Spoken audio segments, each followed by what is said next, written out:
একটি সুযোগ আমাদের কাছে এনে দিয়েছেন গত 5ই আগস্ট থেকে, যারা জীবন দিয়ে এই দ্বিতীয় স্বাধীনতা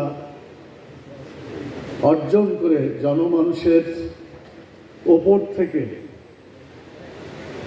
জালেমের জুলুম থেকে আল্লাহ তাআলা মুক্ত করে দিয়েছেন, যাদের রক্ত এই পথ চলাকে সহজ করে দিয়েছেন।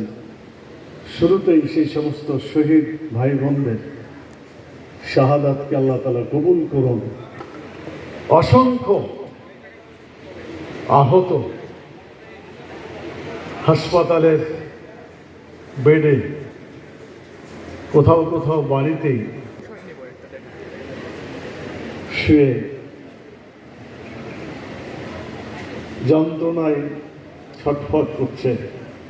মহান আল্লাহর কাছে আমরা দোয়া করি, আল্লাহ তাআলা এই সমস্ত আহত ভাই বোনদের আল্লাহ তাআলা যেন দ্রুত সুস্থ করে দিয়ে আবার এই সংগ্রামী ময়দানে তাদেরকে আল্লাহ যেন ফিরিয়ে দেন। সম্মানিত ভাই এবং বোনেরা,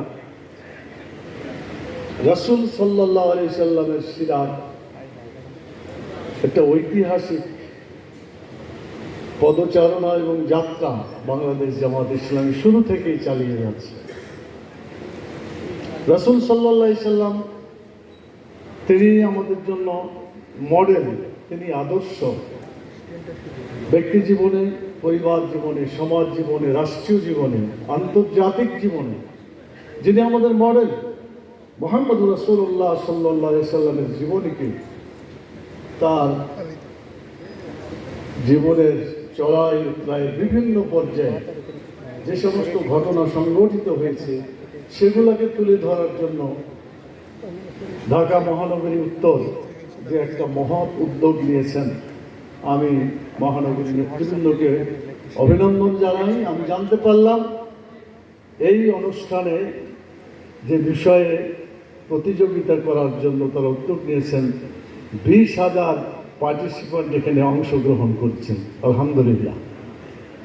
বাংলাদেশের সকল জায়গায় যদি সকল শিক্ষা প্রতিষ্ঠানে মুহাম্মদুর রাসূলুল্লাহ সাল্লাল্লাহু আলাইহি ওয়াসাল্লামের জীবনীগুলি এভাবে আলোচনা হতে থাকে, তাহলে আমার বিশ্বাস এই বাংলাদেশে যত জুলুম, অত্যাচার, নির্যাতন এগুলো দূর করার জন্য মুহাম্মদুর রাসূলুল্লাহ সাল্লাল্লাহু আলাইহি ওয়াসাল্লামের জীবনীকে জনগণ গ্রহণ করবে।